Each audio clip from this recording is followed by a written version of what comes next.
Allah bangunkan dia satu rumah di dalam surga. Nah, ini rezeki daripada Allah, pemberian Allah jauh lebih baik dan lebih kekal. Dengan sembahyang sunat 12 rakaat sehari, Allah akan memberikan kita satu buah rumah di dalam surga. Kalau kita berkhidmat kepada Allah, kita berkhadam kepada Allah, gajinya besar dan lebih baik.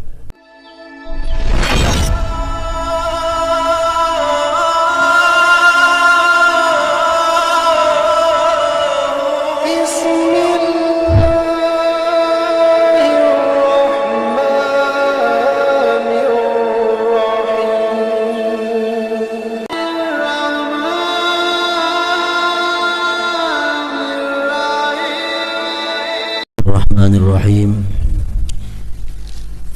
Alhamdulillahilladzi nawwara qulubal 'arifina bi dzikrih wa antaqa alsinatahum bi syukrih wa ammara jawarihahum bi khidmatih. Asyhadu an la ilaha illallah wahdahu la syarika lah wa asyhadu anna sayyidana Muhammadan 'abduhu wa rasuluh syahadatan tunjina min azabihi wa satwatih. Allahumma salli wa sallim wa barik ala sayyidina Muhammadin khairi khalqih wa ala alihi wa ashabihi wa zurriyatihi wa atba'ihi, amma ba'd. Yang kita hormati dan kita cintai para habaib, para alim ulama, guru-guru agama, para muhibbin, hadirin dan hadirat rahimakumullah. Puji syukur selalu kita haturkan kehadirat Allah Subhanahu wa ta'ala atas berbagai macam anugerah yang selalu dilimpahkan kepada kita semua. Dan juga salawat dan salam selalu kepada junjungan kita Nabi besar Muhammad sallallahu alaihi wasallam dan kepada seluruh keluarga, para sahabat, zurriyat dan para pengikut beliau ila yaumiddin. Para muhibbin rahimakumullah, kita masuk kepada surat yang ke-20 dari surah-surah yang ada di dalam kitab suci Al-Quran. Al-Ishrun min suwaril Quran, suratul Taha. Yang ke-20 dari surat-surat yang ada dalam Al-Quran, yaitu surat yang dinamakan dengan Taha. Surat Taha Makiyatun, diturunkan di Mekah sebelum Rasulullah sallallahu alaihi wasallam hijrah ke Madinah. Wa ayatuha, dan ayat-ayatnya surat Taha khamsun wa thalathun wa mi'ah, berjumlah 135 ayat. Banyak hadis Rasulullah sallallahu alaihi wasallam yang membicarakan tentang surat Taha tersebut. Di antaranya sabda beliau, innallaha tabaraka wa ta'ala qara'a Taha wa Yasin qabla an yakhluqas samawati wal ardi alfa 'am, rawahul Baihaqi.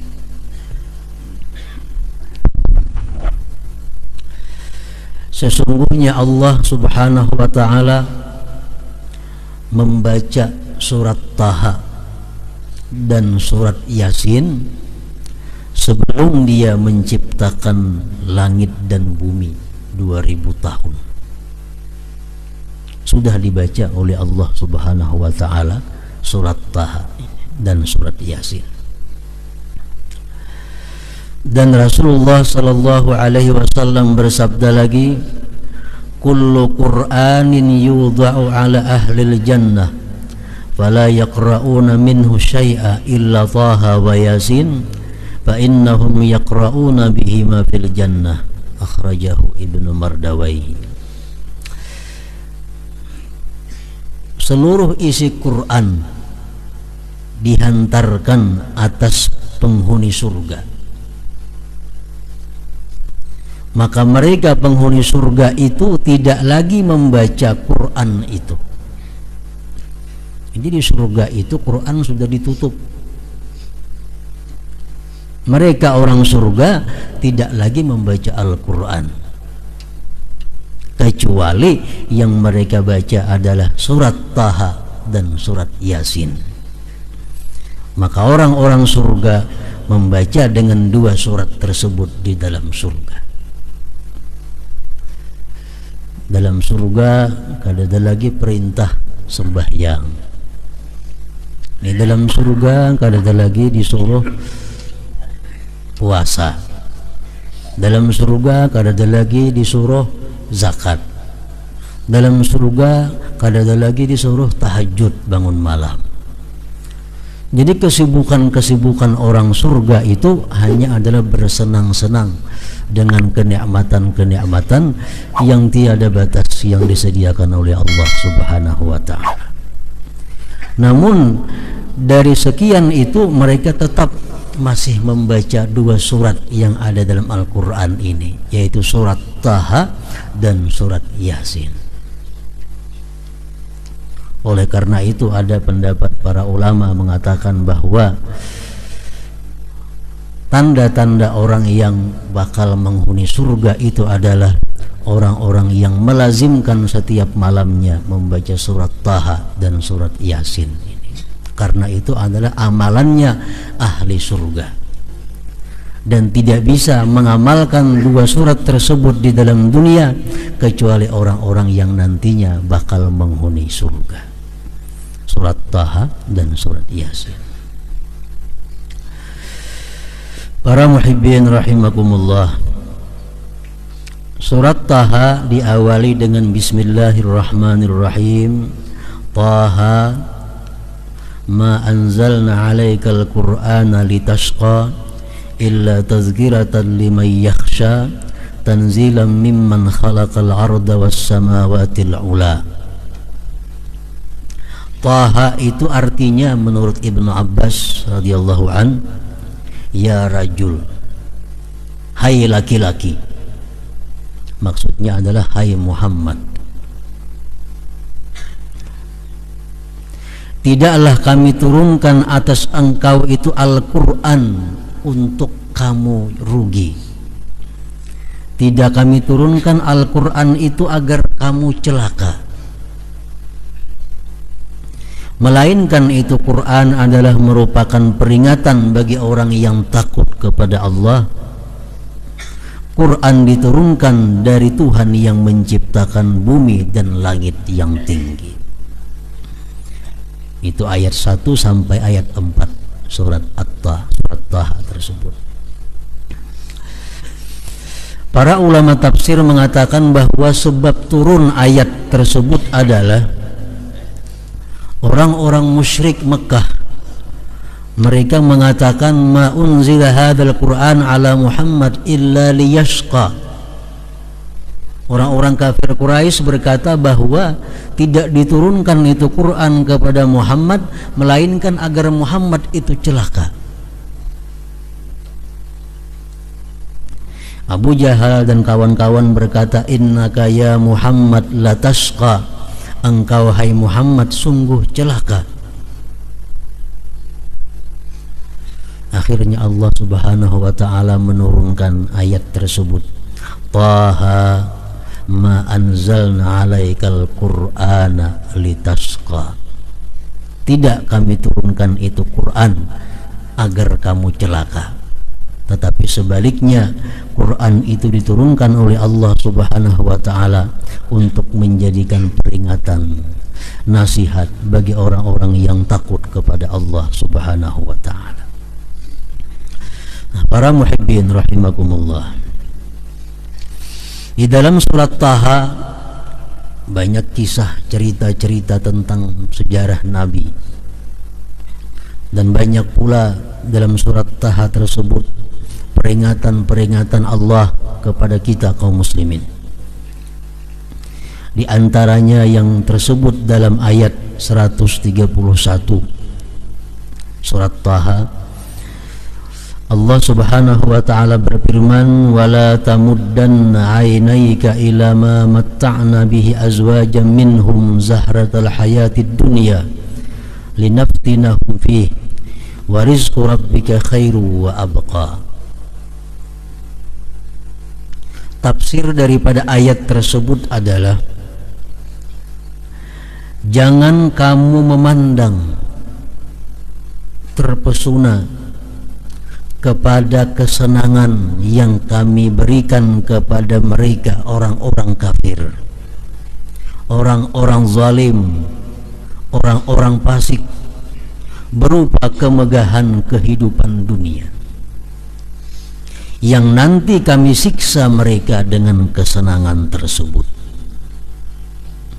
Rezeki yang Allah berikan nanti kepadamu di akhirat jauh lebih baik dan lebih kekal, khairu wa abqa. Nah, para muhibbin rahimakumullah, dalam satu ayat itu ada dua yang diambil oleh para ulama tafsir. Pertama, jangan kamu memandang, jangan kamu terpesona kepada berlimpahnya rezeki yang diberikan Allah kepada orang-orang kafir, orang-orang yang zalim, orang-orang yang fasik. Jangan kamu terpesona terhadap kemegahan-kemegahan mereka itu, sebab nanti kemegahan-kemegahan itulah yang mendatangkan siksa buat mereka, baik di dunia ini maupun di akhirat nanti.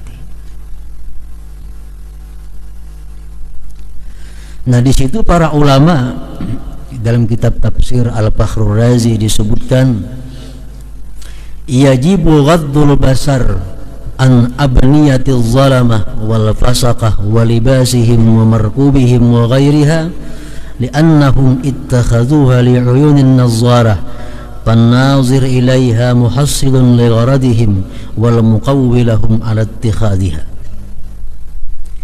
Imam Fakhrur Razi mengatakan wajib menahan mata, menjaga mata atau memejamkan mata daripada memandang rumah-rumah, bangunan-bangunan, gedung-gedung orang yang zalim dan orang yang fasik. Pakaian-pakaian mereka, kendaraan-kendaraan mereka, karena mereka itu membangun yang demikian gedung, memakai pakaian yang mewah, kendaraan yang mewah, mereka menjadikan itu untuk pemandangan. Siapa yang memandang kepada pemandangan tersebut berarti menolong mereka dalam kejahatan mereka. Gedung mewah, kepunyaan orang kafir, kepunyaan orang yang zalim, kepunyaan orang yang fasik, jangan dipandang. Memandang itu kita berdosa. Di mana dosanya? Kita menolong terhadap apa yang mereka inginkan. Kita memandang kepada kemegahan pakaian mereka, memandang kepada kemewahan kendaraan mereka, mendatangkan dosa. Sebabnya apa? Menolong kepada kezaliman mereka. Nah, di samping itu kita memandang kepada kemegahan-kemegahan itu, dikhawatirkan kalau ada dalam hati kita kepingin seperti mereka itu. Nah, ini yang dikhawatirkan oleh agama kita.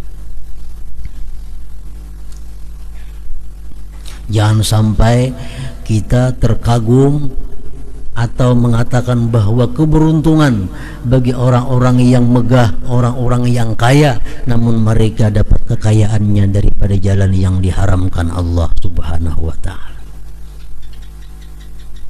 Jangan sampai kita hiri, jangan sampai kita kepingin kepada orang-orang yang diberi Allah kemegahan, padahal mereka mendapatkannya dengan jalan yang dilarang oleh Allah Subhanahu wa taala. Rasulullah sallallahu alaihi wasallam bersabda, la hasada illa fitnatain. Tidak boleh kita hasad. Arti hasad di sini kada boleh kita hendak meniru, kada boleh kita kapingin, illa fitnatain, kecuali pada dua. Nah, terhadap nang dua ini ayo kita kepingin, disuruh. Pertama, rajulin atahullahu malan fasallatahu ala halakatihi fil haqq. Seseorang yang diberikan Allah harta, diberikan Allah kekayaan, dia gunakan kekayaannya itu di jalan yang benar, jalan yang diridai Allah Subhanahu wa taala. Dia gunakan hartanya untuk syiar Islam dan sebagainya. Nah, kepada orang tersebut kita berpahala bila kita kepingin jadi orang tersebut. Ada orang yang kaya, orang yang berlimpah harta, digunakannya hartanya untuk taat kepada Allah, disumbangkannya sana, sumbangkannya sini, digunakannya jalan yang baik. Lalu kita melihat, untungnya orang itu, aku hendak benar jadi macam itu. Nah, itu kita dapat pahala demikian hal. Yang kedua, warajulin atahullahul hikmata fahuwa yaqdi biha wa yu'allimuha. Seseorang yang diberi Allah ilmu, dia amalkan ilmu itu dan dia ajarkan ilmu itu. Nah, kita pun disuruh ingin seperti orang tersebut. Nah, para muhibbin rahimakumullah, kalau ada orang yang punya rumah mewah, pakaian mewah, kendaraan mewah, tapi dia dapat dari hasil riba umpamanya, apakah orang tersebut kita katakan beruntung atau kada? Untungnya ini motornya bagus, untungnya rumahnya baik, untungnya pakaiannya ini, tapi dia dapatkan semua itu daripada jalan riba umpamanya.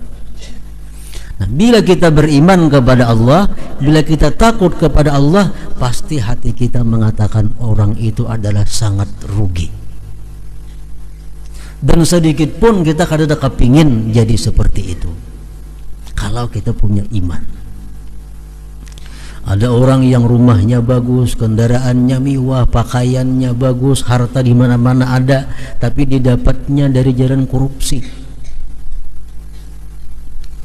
Kita katakan untung kada orang tersebut, berhasilkah dia?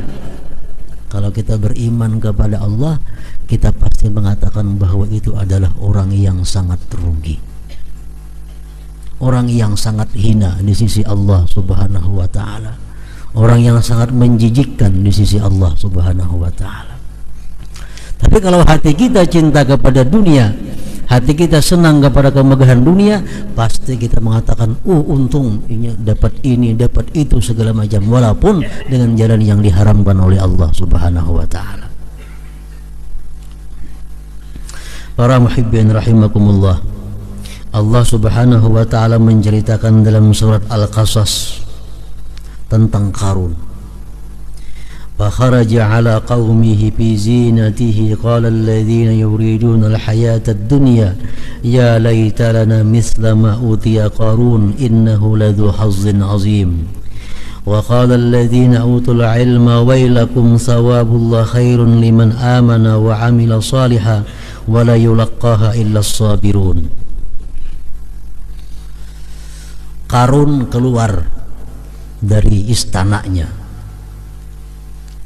keliling dikawal dengan ribuan pengawalnya, berpakaian-pakaian yang sangat mewah, sutra, emas dan segala macamnya. Orang-orang yang cinta kepada dunia, rakyat yang cinta kepada dunia berkata, alangkah beruntungnya Qarun, kami ingin seperti Qarun. Itu orang-orang yang mengingini kehidupan dalam dunia. Sedangkan orang-orang yang diberi Allah ilmu, mereka berkata, wailakum, celaka kamu. Sawabullah khairun liman amana wa amila shaliha. Pahala yang disediakan Allah jauh lebih baik bagi orang yang beriman dan beramal saleh. Para muhibbin rahimakumullah, sambungan daripada ayat dalam surat Taha tersebut adalah rizqu rabbika wa rizqu rabbika khairun wa abqa. Rezeki yang bakal diberikan Tuhan kepada kamu di akhirat nanti jauh lebih baik dan lebih kekal daripada kemegahan-kemegahan dunia yang didapatkan oleh orang-orang kafir, orang-orang zalim dan orang-orang fasik tersebut. Contohnya Rasulullah sallallahu alaihi wasallam bersabda, "Man shalla fi yaumin sintai asyrata rak'atan banallahu lahu baitan fil jannah."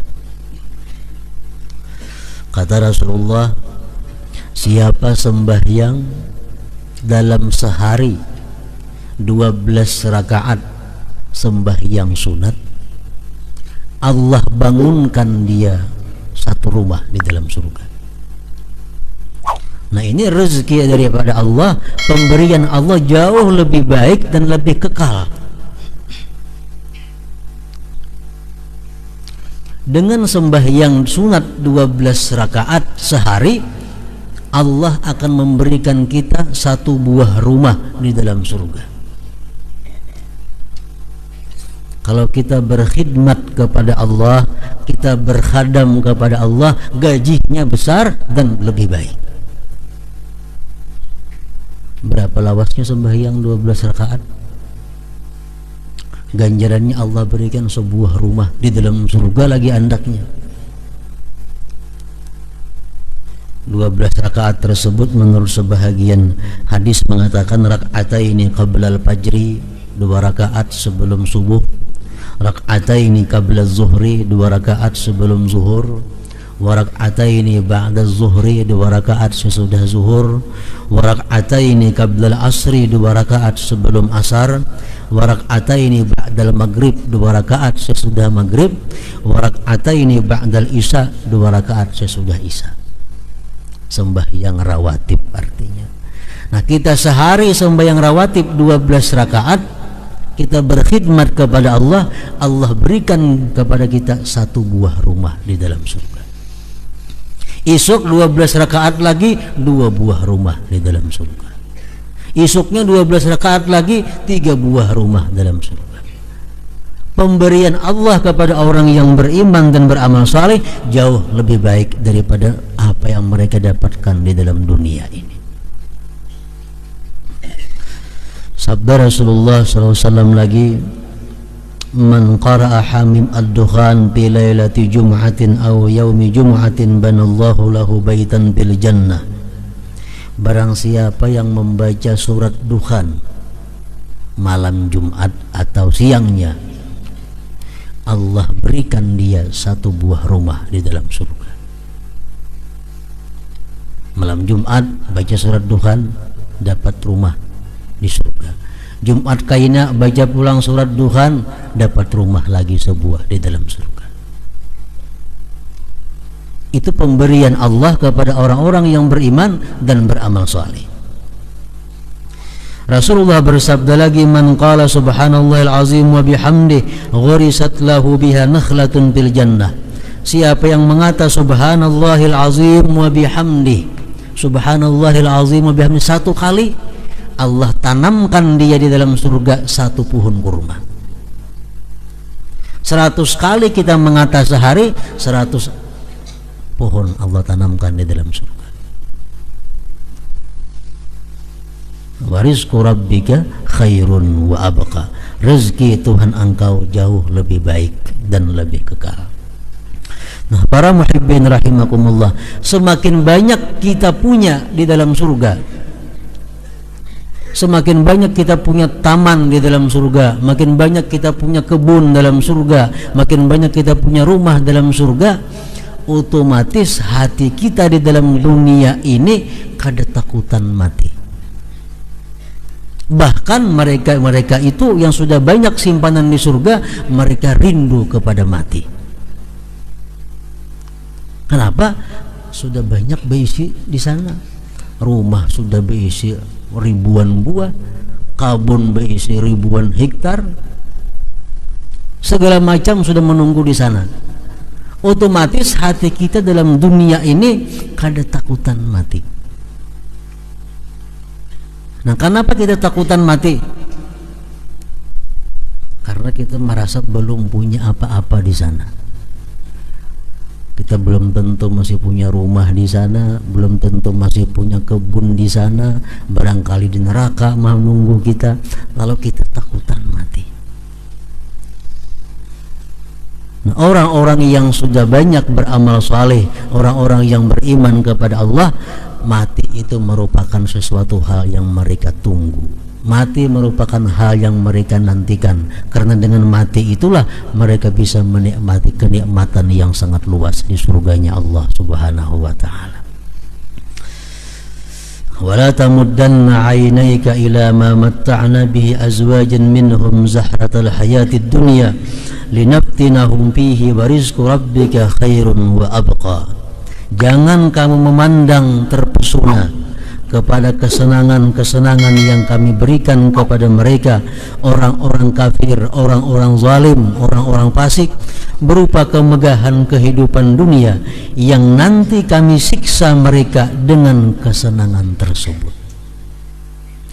Orang yang membeli kendaraan, menukar sepeda motor dengan jalan yang haram, sepeda motor itu nantinya yang akan menyiksainya di akhirat. Orang nang nukar motor dengan jalan nang haram, motor itu kainan nang menyiksainya di akhirat.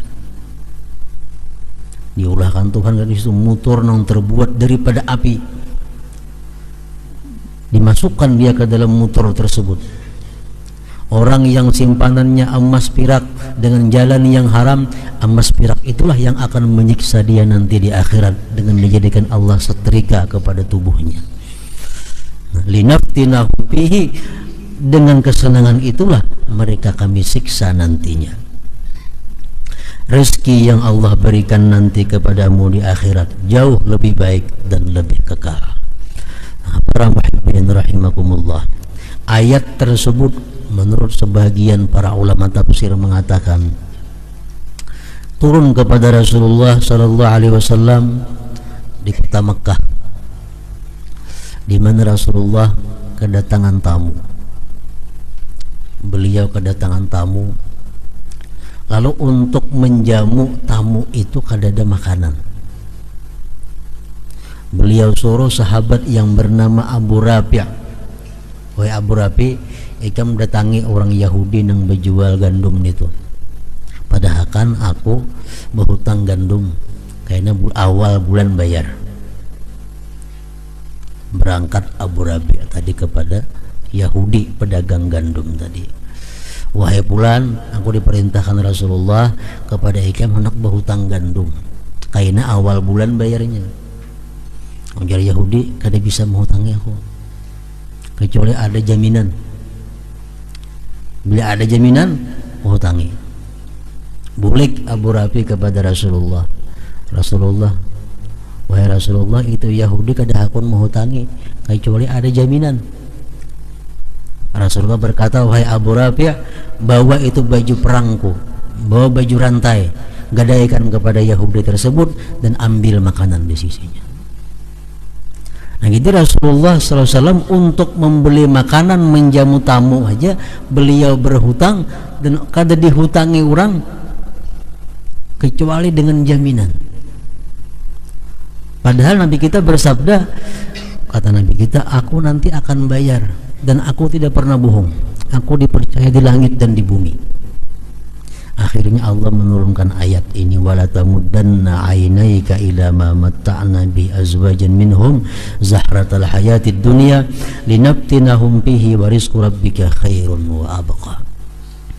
Nah, para muhibbin rahimakumullah, dengan demikian artinya Allah Subhanahu wa ta'ala menuntut kepada kita agar yang kita nilai keberuntungan, yang kita nilai keberuntungan itu adalah sesuatu ibadah yang kita lakukan atau yang dilakukan oleh siapapun. Bila ada kita beribadah atau melihat orang yang takwa kepada Allah, itulah orang yang beruntung. Ada orang yang menuntut ilmu, ada orang yang mengamalkan ilmu, itulah orang yang beruntung. Jangan sampai kita orang yang beriman mengatakan bahwa orang yang kaya itu yang beruntung. Orang kaya boleh dikatakan beruntung kalau dia habiskan hartanya untuk jalan takwa kepada Allah Subhanahu wa taala. Nah, inti daripada ayat tersebut. Para muhibbin rahimakumullah, kita mohon kepada Allah Subhanahu wa taala agar dikuatkan iman dan takwa kita kepada Allah Subhanahu wa taala. Ila hadratin Nabi sallallahu alaihi wasallam al-Fatihah.